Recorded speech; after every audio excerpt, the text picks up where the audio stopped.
Hello guys, आप सभी को अपने यूट्यूब चैनल राजा क्लासेस में आपका बहुत बहुत हार्दिक स्वागत करता हूं। तो देखा जाए तो झारखंड सरकार द्वारा अब तक की सबसे बड़ी वैकेंसी, मतलब पूरे 23 साल में सबसे बड़ी वैकेंसी जेएसएससी सीजीएल ने लगभग 2000 प्लस सीटें निकाली है। तो उसके हिसाब से देखा जाए तो हम लोग को अभी से ही तैयारी अगर लग जाए तो एक सीट पक्का मेरे लिए, हम लोग के लिए रहेगी। तो इसके हिसाब से सबसे पहले हम झारखंड में पेपर 3 में लगभग 40 नंबर का झारखंड है और उसमें से 5 से 6 क्वेश्चन हिस्ट्री का आता है। तो सबसे पहले हम हिस्ट्री का शुरुआत करते हैं। तो हिस्ट्री में आज हम लोग पढ़ेंगे झारखंड की ऐतिहासिक परिचय मतलब इंट्रोड्यूस झारखंड की। तो सबसे पहले झारखंड शुरुआत करते हैं। तो सबसे पहले झारखंड नाम पड़ा क्यों, झारखंड नाम क्यों पड़ा?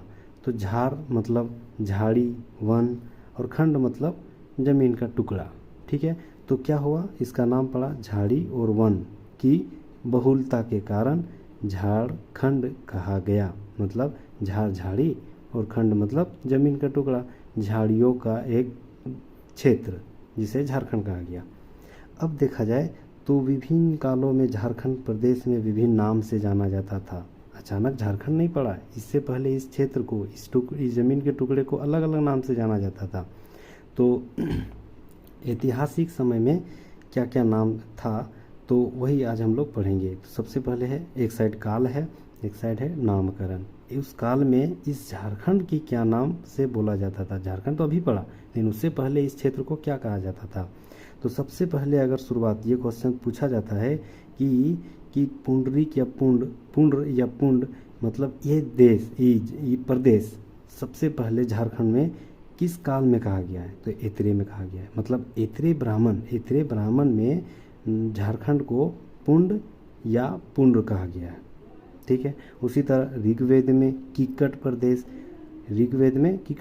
अथर्ववेद में वार्ष्य प्रदेश, उसके बाद वायु पुराण में मुरंड, समुद्रगुप्त का प्रयाग प्रशस्ति में मुरुंड।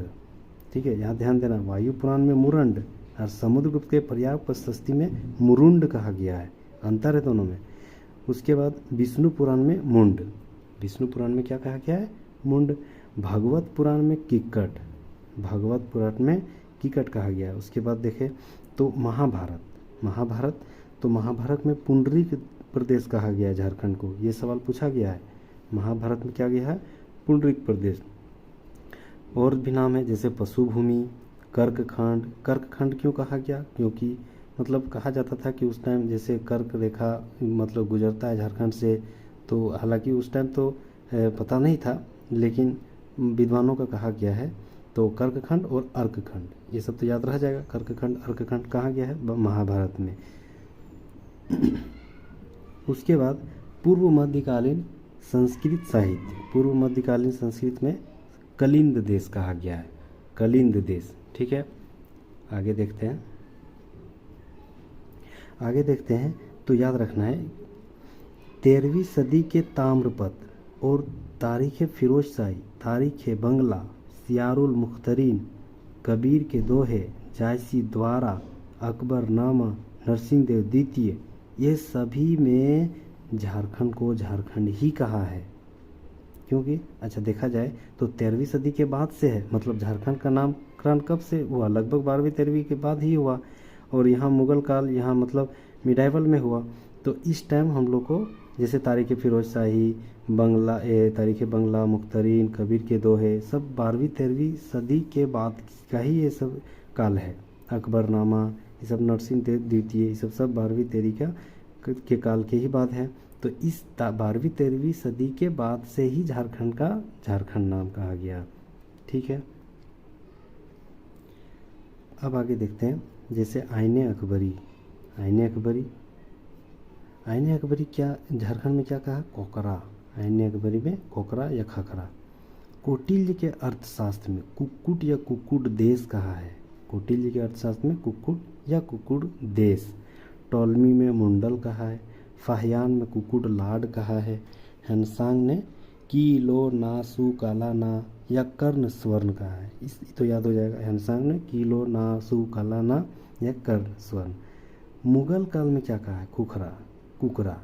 देखिए ये सवाल पूछा गया है, मुगल काल में क्या कहा गया है झारखंड को? कुकरा के नाम से जाना जाता था या कोकरा। ठीक है। उसके बाद तुजू के जहांगीरी, तुजू के जहांगीरी में खोखरा, तुजू के जहांगीरी में खोखरा, मतलब नामकरण मुगल काल और जहांगीरी सब तो एक ही टाइम पीरियड का है, तो खोखरा, कोकरा, खोखरा ऐसे ही नाम था। ईस्ट इंडिया कंपनी ने झारखंड, क्योंकि ईस्ट इंडिया कंपनी लगभग मतलब मुगल 1757 के बाद से यहाँ आया, तो उसके बाद मतलब पूरा मॉडर्न इंडिया है, तो इस टाइम तो झारखंड हो गया था, नामकरण झारखंड पड़ गया था। उसके बाद लगभग छोटा नागपुर नामकरण दे दिया गया था। यहाँ 2 सवाल पूछा गया है, जैसे देखा जाए तो झारखंड प्रदेश का सर्वप्रथम साहित्यिक उल्लेख कहाँ है? तो ऐत्रीय ब्राह्मण में। ये चीज़ हम लोग पढ़ चुके हैं, सब सर्वप्रथम उल्लेख झारखंड नामकरण का कहाँ है? ऐत्रीय ब्राह्मण में। ठीक है। उसी प्रकार झारखंड शब्द का प्रथम पुरातात्विक प्रमाण 13वीं शताब्दी के ताम्रपत्र में मिलता है। मतलब ताम्रपत्र में लिखा हुआ कहाँ मिलता है? तो 13वीं शताब्दी में मिलता है। ठीक है। ये चीज़ प्रमाण है, प्रमाण, ये चीज़ प्रमाण ताम्रपत्र में लिखा हुआ है कि झारखंड को झारखंड ही कहा जाता था।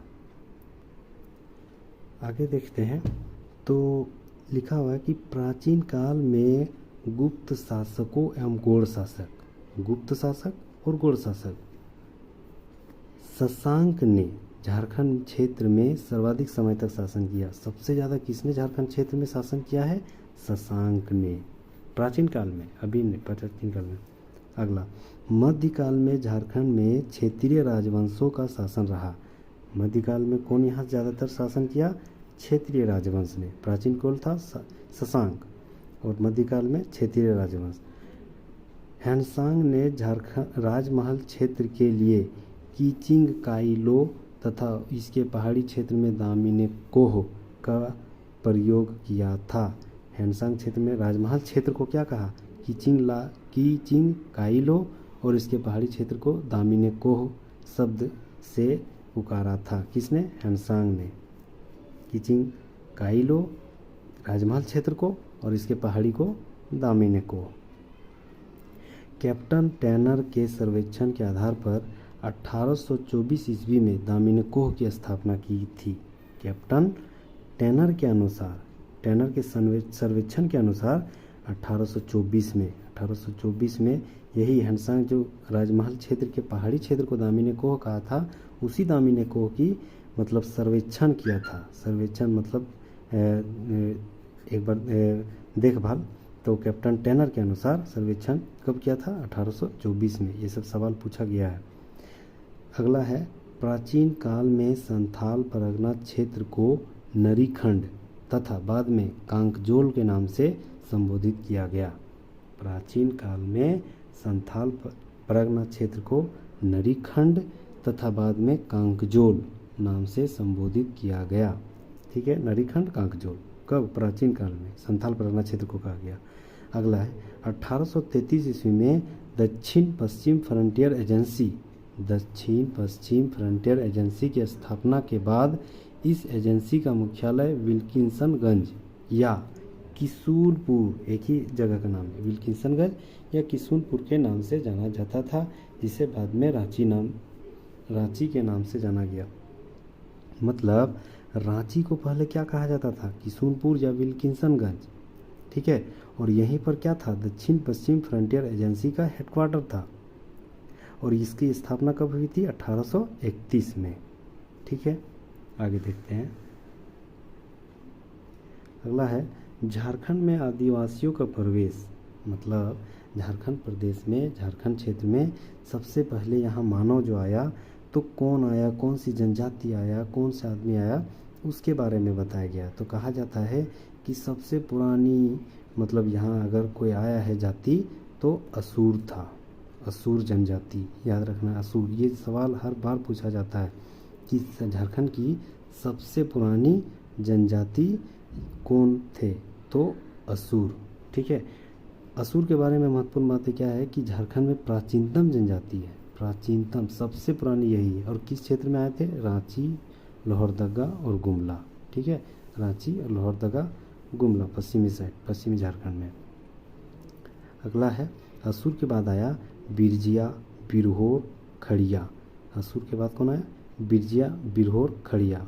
बी बी ख, बिरजिया, बिरहोर, खड़िया। संभवतः कैमूर की पहाड़ियों से होकर छोटा नागपुर प्रवेश किया था। ये बिरजिया, बिरहोर और खड़िया किस क्षेत्र से होकर झारखंड में प्रवेश किया था? तो कैमूर की पहाड़ियों से, कैमूर की पहाड़ियों से छोटा नागपुर क्षेत्र में प्रवेश किया था। अगला है कोरवा, कोरवा। इसके बाद सबसे पहले असुर, बिरजिया, बिरहोर, खड़िया, उसके बाद तीसरा नंबर में कोरवा आया था। कोरवा के बारे में महत्वपूर्ण बातें कुछ नहीं है।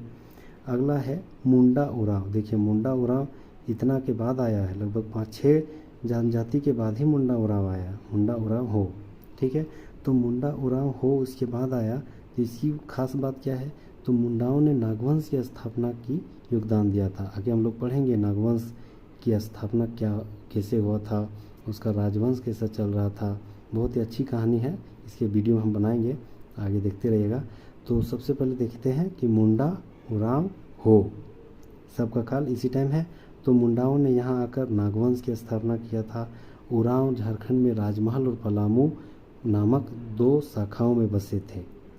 उरांव जो है झारखंड में एक राजमहल नॉर्थ ईस्ट और पलामू नॉर्थ वेस्ट साइड में, मतलब अलग अलग कोने में, 2 कोनों में 2 शाखाओं में बटे हुए थे। कौन? उरांव।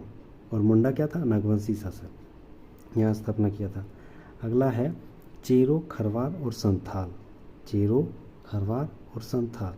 तो इसके बाद आया चेरो, खरवार और संथाल। तो इसके खास बात कि 1000 ईसा पूर्व तक चेरो, खरवार और संथालों को छोड़कर झारखंड में पाई जाने वाली सभी जनजाति छोटा नागपुर क्षेत्र में बस चुकी थी। देखिए खास बात है कि 1000 ईसा पूर्व तक, 1000 ईसा पूर्व तक चेरो, खरवार और संथालों को छोड़कर, ये तीनों को छोड़कर, ये तीनों चेरो, खरवार और संथालों को छोड़कर झारखंड में पाई जाने वाली सभी जनजाति, इसको छोड़कर, ये सब जितना भी है ये सब छोड़कर, इसको छोड़कर सभी जनजाति छोटा नागपुर क्षेत्र में बस चुकी थी। मतलब ये तीनों को छोड़कर 1000 ईसा पूर्व से आते आते ये सभी झारखंड में बस चुके थे, शासन अपना अपना क्षेत्र में कर रहे थे। अगला है पूर्व मध्य काल में संथाल हजारीबाग में बसे और ब्रिटिश काल में संथालों का विस्तार संथाल परगना क्षेत्र में हुआ। ब्रिटिश काल में संथाल परगना क्षेत्र, संथाल परगना आगे हम लोग पढ़ेंगे। तो पूर्व मध्यकाल में हजारीबाग में, संथाल पहले कहाँ बसा था? हजारीबाग में।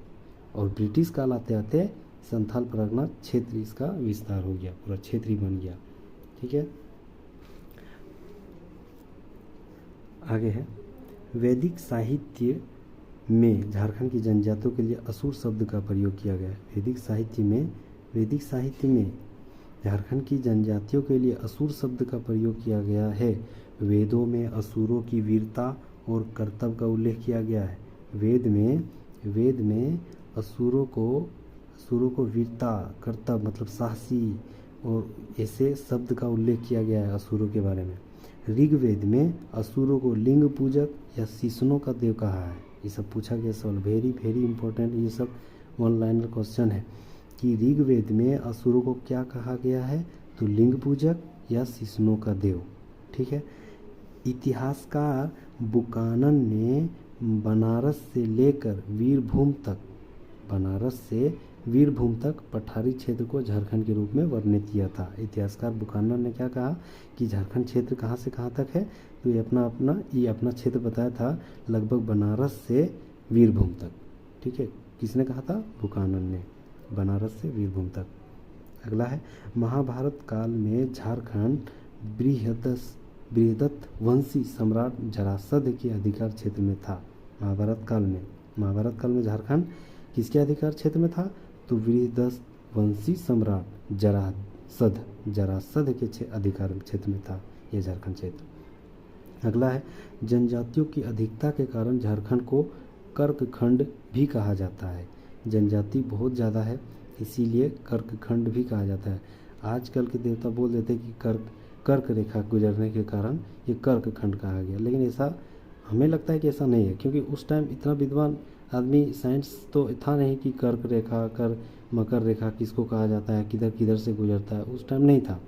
ठीक है, तो यहाँ पता चलता है कि जनजातियों की अधिकता के कारण, मतलब उस टाइम के भारत ऐसे विशाल क्षेत्र में, विशाल देश में सबसे ज़्यादा जनजाति की अधिकता किस क्षेत्र में है तो देखा जाता था, तो झारखंड में देखा जाता, इसीलिए कर्कखंड इस क्षेत्र को कहा जाता था। अगला है, झारखंड के छोटानागपुर क्षेत्र को कर्ण स्वर्ण के नाम से संबोधित किया गया है। कर्ण स्वर्ण, छोटानागपुर क्षेत्र मतलब झारखंड के छोटानागपुर क्षेत्र को क्या कहा गया है, कर्ण स्वर्ण के नाम से जाना जाता है। तो आज के लिए इतना ही, और इसके बाद हम लोग फिर झारखंड का अगला पढ़ेंगे हिस्ट्री। तो थैंक यू गाइज, और अगर अच्छा लगा हो तो प्लीज़ लाइक कर दीजिएगा, सब्सक्राइब कर दीजिएगा, ताकि हम अभी हिस्ट्री को लेकर अभी लेके जाएंगे, क्योंकि JSCC CGL में 5 से 6 क्वेश्चन हिस्ट्री से पूछा जाता है। ठीक है, और पेपर 3 का आप अच्छे से तैयारी अगर कर सकते हैं तो प्लीज़ सब्सक्राइब कर लीजिएगा। Thank you again.